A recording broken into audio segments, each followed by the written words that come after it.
আসসালামু আলাইকুম রহমতুল্লাহি ওয়া বারাকাতুহু। আলহামদুলিল্লাহি রাব্বিল আলামিন ওয়াসসালাতু ওয়াসসালামু আলা রাসূলিহি ওয়া আলা আলিহি ওয়া সাহবিহি আজমাইন, আম্মা বাদ। সমস্ত প্রশংসা একমাত্র আল্লাহ সুবহানাহু ওয়া তাআলার নিমিত্তে। শান্তি বিবর্ষিত হোক আমাদের শেষ নবী মুহাম্মদ সাল্লাল্লাহু আলাইহি ওয়াসাল্লামের প্রতি। সমস্ত দিনী ভাই এবং বন্ধুরা, আজকের আপনাদের সম্মুখে যে বিষয়টি নিয়ে আমি কথা বলবো তা হলো যে সিয়াম ভঙ্গের কারণসমূহ। অর্থাৎ একজন ব্যক্তি যখন সিয়াম পালন করে, সিয়াম রাখে, সেই ব্যক্তির সিয়ামগুলো ভেঙে যায় যে কারণে, সেইগুলো আজকের উল্লেখ করতে চাই। তো প্রথমত আমরা দেখি যে কি কারণে সেগুলো মানুষের সিয়াম যেগুলোতে ভেঙে যায় সেই কারণগুলো আসলে কি। ওয়াল্লাযী ইফতিরু বিহি সাইম সিত্তাতু আশিয়া, অর্থাৎ এই যে সমস্ত কারণে মানুষের সিয়াম ভঙ্গ হয়ে যায় তা হচ্ছে মোট 6টি কারণ। 6টি কারণে, মূলত এই 6টি কারণে মানুষের সিয়াম ভঙ্গ হয়ে যায়। তার একটা হচ্ছে আল আকল, অর্থাৎ খাওয়া, ওয়াশুরবু আমদান, ইচ্ছাকৃত পান করা। তাহলে একটি হলো ইচ্ছাকৃত খাওয়া, আর 2 নম্বর হচ্ছে ইচ্ছাকৃত পান করা। ফাইন আকেলা আউ শারিবা নাসিয়ান, কিন্তু যদি কোনো ব্যক্তি কিছু খেয়ে ফেলে কিংবা কিছু পান করে ফেলে এমত অবস্থায় যে ওই ব্যক্তি ভুলে গেছে যে সে এখনও সয়ম রয়েছে, সে এখনও সিয়াম পালন করছে, এরকম যদি হয়, ফালা কদা আলাইহি, ওই ব্যক্তির উপরে কোনো কাজা নেই। এবং ওয়ালা কাফারা, এবং ওই ব্যক্তির কোনো এর কাফারাও নেই। তাহলে যদি কোনো ব্যক্তি ইচ্ছাকৃতভাবে কিছু খেয়ে ফেলে, ইচ্ছাকৃতভাবে কিছু পান করে ফেলে, তাহলে ওই ব্যক্তির সিয়াম নষ্ট হয়ে যাবে।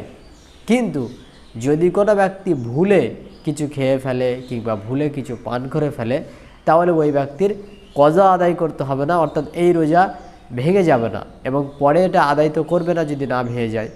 এই ব্যক্তির এই খাওয়ার কারণে কাফারাও দিতে হবে না, যেহেতু এটা ওই ব্যক্তি ইচ্ছাকৃতভাবে করেনি। কেন? এই মর্মে হাদিস উল্লেখ করা হয়েছে। আবু হুরায়রা রাদিয়াল্লাহু আনহু তিনি বলছেন, আন্না নবী সাল্লাল্লাহু আলাইহি ওয়াসাল্লাম ক্বাল, রাসূলুল্লাহ সাল্লাল্লাহু আলাইহি ওয়াসাল্লাম তিনি বলেছেন, মান নাসিয়া ওয়া হুয়া সাইম, কোনো ব্যক্তি যদি ভুলে যায় যে ওই ব্যক্তি সিয়াম রয়েছে, ফা আকালা আউ শারিবা, এমত অবস্থায় ওই ব্যক্তি কিছু খেয়ে ফেললো কিংবা কিছু পান করে ফেললো, ফাল ইউতিম্মা সৌমা, ওই ব্যক্তি কি করবে? ওই ব্যক্তি যেন ইউতিম্মা সৌমা, তার সিয়ামটাকে পরিপূর্ণ করে। এরকম না যেন হয় যে ভুলে খেয়ে ফেলেছে বলে এরকম ভাবে যে তার সিয়াম ভেঙে গেছে, কাজে ওই ব্যক্তি আর সিয়াম থাকবে না, বিষয়টা এমন নয়। আল্লাহ রাসূল বলছেন কি, যে ওই ব্যক্তি যদি ভুলে খেয়ে ফেলে যে সে রোজা ছিল বা সিয়াম ছিল, এটা ভুলে গেছে, খেয়ে ফেলেছে কিংবা পান করে ফেলেছে, এমত অবস্থায় ওই ব্যক্তি তার সিয়ামটাকে পূর্ণ করবে। ফা ইন্নামা আতআমাহুল্লাহু ওয়া সাকাহ, কেননা আল্লাহ সুবহানাহু ওয়া তাআলা তাকে খাইয়েছেন, আল্লাহ তাকে পান করিয়েছেন, এটা ওর রিজিকে ছিল তাই সে খেয়েছে, কিন্তু ওই ব্যক্তি ভুলে খেয়ে ফেলেছে যে সে সয়ম রয়েছে, এটা এজন্য করে ওই ব্যক্তির উপরে রাসূল সাল্লাল্লাহু আলাইহি ওয়াসাল্লাম বলছেন যে তার সিয়াম ভাঙবে না, বরং তার সিয়াম হবে, ওই ব্যক্তি তার সিয়ামটাকে পূর্ণ করবে। তাহলে সিয়াম ভঙ্গের 2টি কারণ এখানে আমরা দেখতে পেলাম, যেটা হলো যে 1, কোনো ব্যক্তি ইচ্ছাকৃত কিছু খেয়ে ফেললে, 2, কোনো ব্যক্তি ইচ্ছাকৃত কিছু পান করে ফেললে, ভুল করে হলে, তাহলে ওই ব্যক্তির রোজা ভাঙবে না, সে তার রোজাকে পূর্ণ করবে। 3 নম্বর হচ্ছে আল কাইয়ু আমদান, কোনো ব্যক্তি যদি ইচ্ছাকৃতভাবে বমন করে, তাহলে ওই ব্যক্তির সিয়াম ভেঙে যাবে। ফাইন গালাবাহুল কাইয়ু ফালা কদা আলাইহি, কিন্তু কোনো ব্যক্তি যদি ইচ্ছা নেই, হঠাৎ তার বমন শুরু হয়ে গেছে, এমত অবস্থা ওই ব্যক্তির সিয়াম ভাঙবে না, ওই ব্যক্তির সিয়ামকে কাজা ওরা করবে না। ওয়ালা কাফারা, এবং তার কাফারাও দিতে হবে না। কেন?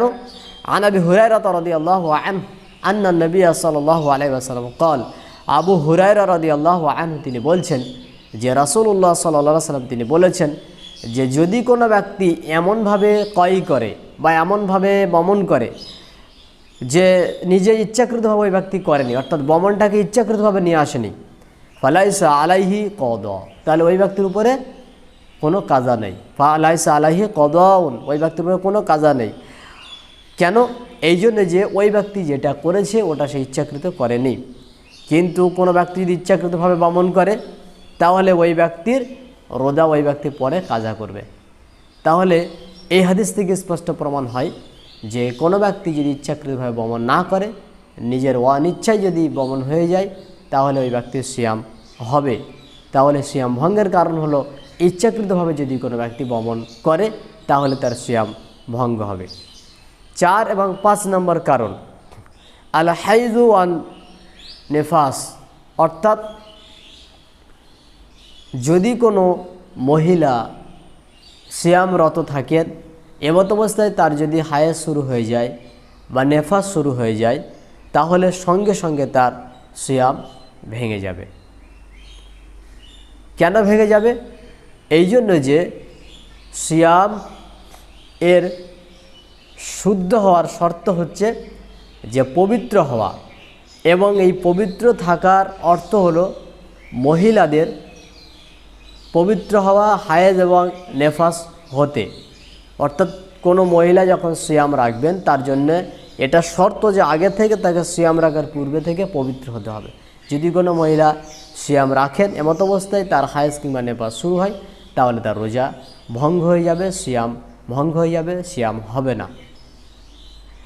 এরপরে 6 নম্বর কারণ হচ্ছে সিয়াম ভঙ্গের আল জিমা, অর্থাৎ স্ত্রী সম্ভোগ করা, স্ত্রী সহবাস করা। যদি কোনো ব্যক্তি স্ত্রীর সঙ্গে শুধুমাত্র শারীরিকভাবে আলিঙ্গন করে তাহলে তার সিয়াম ভঙ্গ হবে না। কিন্তু যদি কোনো ব্যক্তি স্ত্রীর সঙ্গে মেলামেশা করে এমত অবস্থায় যে তাদের উভয়ের মধ্যে কোনো প্রকার কাপড় নেই এবং তারা লজ্জাস্থানকে ব্যবহার করেছে, এমত অবস্থায় তাদের সিয়াম ভঙ্গ হবে। উভয়ের লজ্জাস্থান ব্যবহারের মাধ্যমে তারা একে অপরের সঙ্গে মেলামেশা করেছে, এমত অবস্থায় তাদের সিয়াম ভঙ্গ হবে। কিন্তু যদি কোনো ব্যক্তি কাপড়ের উপর থেকে স্ত্রীর সঙ্গে কোনো কিছু স্বাদ উপভোগ করার জন্য কিছু অবলম্বন করে, এমত অবস্থায় যদি তার বীর্যপাত না হয় তাহলে সেই ব্যক্তির সিয়াম ভঙ্গ হবে না। তাহলে যদি কোনো ব্যক্তি সিয়ামরত অবস্থাতে স্ত্রী সহবাস করে তাহলে ওই ব্যক্তির সিয়াম তো ভঙ্গ হবেই এবং ওই ব্যক্তিকে কাফারা আদায় করতে হবে।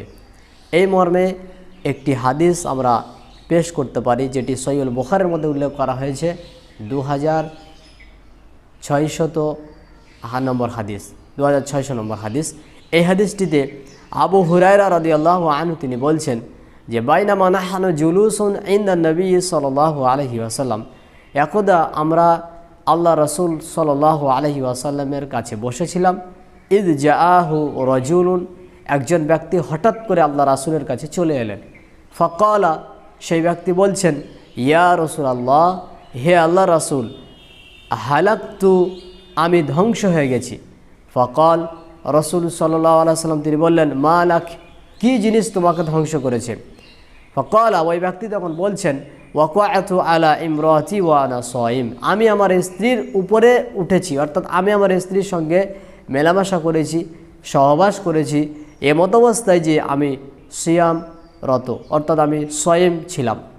একথা বলাতেই রাসূলুল্লাহ সাল্লাল্লাহু আলাইহি ওয়াসাল্লাম ওই ব্যক্তিকে বলছেন, হাল তাজিদু রাকাবাতান তুতিকুহা, তুমি কি একজন গোলামকে আজাদ করার মতো ক্ষমতা রাখো? কল আল্লাহ, ব্যক্তি বলছেন, আল্লাহ রাসূল, আমি এটা পারবো না, আমার এটা ক্ষমতা নেই। কলা, এরপর রাসূলুল্লাহ সাল্লাল্লাহু আলাইহি ওয়াসাল্লাম তিনি বলছেন, ফাহাল তাস্তাতিউ আন তাসুবা শাহরাইনি মুতাতাবিআইন, তাহলে তুমি কি এরকম ক্ষমতা রাখো যে টানা লাগাতার 2 মাস তুমি সিয়াম পালন করবে?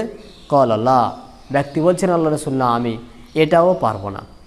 ফাকাল রাসূলুল্লাহ সাল্লাল্লাহু আলাইহি ওয়াসাল্লাম, অতঃপর আল্লাহ রাসূল সাল্লাল্লাহু আলাইহি ওয়াসাল্লাম তিনি ওই ব্যক্তিকে বললেন, ফাহাল তাজিদু ইতআমা 60 মিসকিনান, তাহলে কি তুমি 60 জন মিসকিনকে খাওয়ানোর ক্ষমতা রাখো? কল আল্লাহ, ব্যক্তি বলছেন, না আল্লাহ রাসূল, আমি এই মর্মে কোনো ক্ষমতা রাখি না। এরপরে হাদিসের আরও অংশ কিছু রয়েছে। তো এখানে যেটি উদ্দেশ্য যে ওই ব্যক্তি যেটা বললেন যে আল্লাহ রাসূল, আমি আমার স্ত্রীর সঙ্গে সিয়ামরত থেকে সহবাস করেছি, অর্থাৎ রমাদানের দিনের বেলাতে আমি আমার স্ত্রীর সঙ্গে মেলামেশা করেছি, আল্লাহ রাসূল সাল্লাল্লাহু আলাইহি ওয়াসাল্লাম তাকে কি বললেন? তাকে কাফফারার কথা বললেন। সুতরাং প্রমাণ হয় কোনো ব্যক্তি যদি স্ত্রী সহবাস করে রোজা অবস্থায় তার রোজা ভঙ্গ হয়ে যায়। তাহলে আমরা এই 6টি বিষয়কে খেয়াল রাখব সিয়াম ভঙ্গের যে সমস্ত কারণ। আরও কিছু কারণ আমরা দেখতে পাই, যেগুলো যেমন এমন কোনো ইনজেকশন ব্যবহার করা যার মাধ্যমে শরীরের খাদ্যের চাহিদা পূরণ হয়, এমন ইনজেকশন ব্যবহার করলে তাহলে ওই ব্যক্তির সিয়াম ভঙ্গ হয়ে যাবে। এবং যদি কোনো ব্যক্তি নিজের স্ত্রীর সঙ্গে চুম্বন করে তাহলে ওই ব্যক্তির সিয়াম ভঙ্গ হবে না। অনেকে হয়তো এটাকে মনে করে যে এটা একটা সিয়াম ভঙ্গের কারণ, এটা সিয়াম ভঙ্গের কারণ নয়।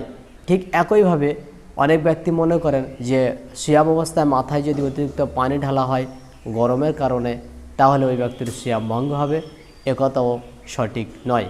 অনেক ব্যক্তি এ ধারণাও করে থাকে যে বেশি ঘুমালে মানুষের সিয়াম নষ্ট হয়ে যায়, একথাও সঠিক নয়।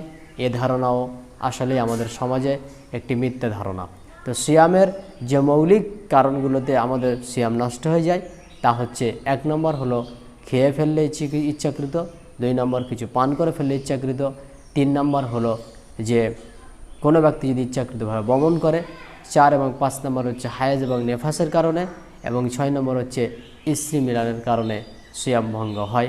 আল্লাহ সুবহানাহু ওয়া তাআলা আমাদের প্রত্যেককে এই বিষয়গুলো থেকে সতর্ক সাবধান থাকার তৌফিক প্রদান করুন। আল্লাহুম্মা আমিন।